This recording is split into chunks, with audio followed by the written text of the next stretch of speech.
এই কি ইন্দ্র আঙ্কেলের ঘরের সামনে মাছু তো কি করছে? মা তো অফিসের কাছে কলকাতায় গেছে। আমার মনে হয় মা বাবাকে মিথ্যে কথা বলেছে।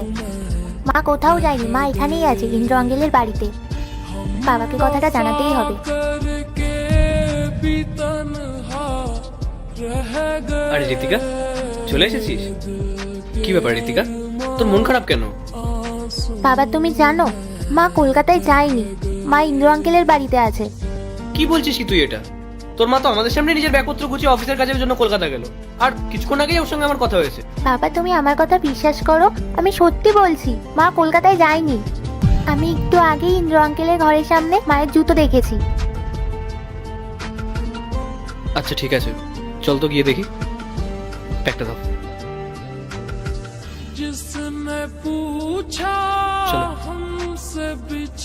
বাবা তুমি আসো আসো, এই দেখো জুতো।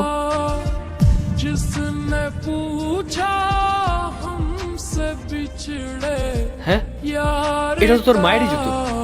আমি ওকে কিছুদিন আগে কিনে দিয়েছিলাম।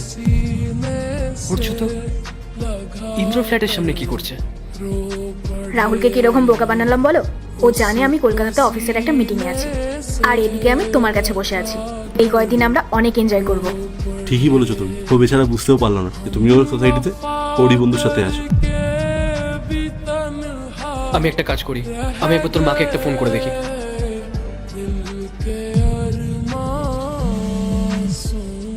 এখন আবার কে ফোন করলো? দাঁড়াও আমি দেখছি। ইন্দ্র, রাহুল না ভিডিও কল করছে।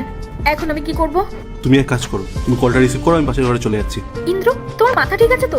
আমি যদি এখন কলটা রিসিভ করি ও তো বুঝেই যাবে। ও তো জানে আমি এখন অফিসে আছি, আর এটা তো একটা ফ্ল্যাট।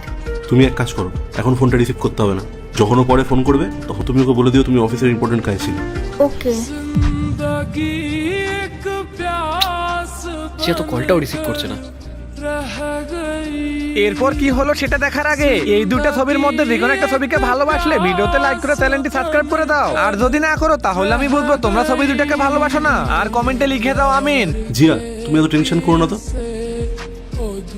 যাই হোক, তোমার বুদ্ধির জবাব নেই। তুমি কিছুদিন বাদে বাদে এরকম প্ল্যান করতে থাকো, তাহলে আমাদের বাইরে দেখা করার প্রয়োজনও পড়বে না, আর কেউ সন্দেহ করবে না। আমি আরেকবার কল করে দেখি। পরের পার্ট চাইলে কমেন্ট করো।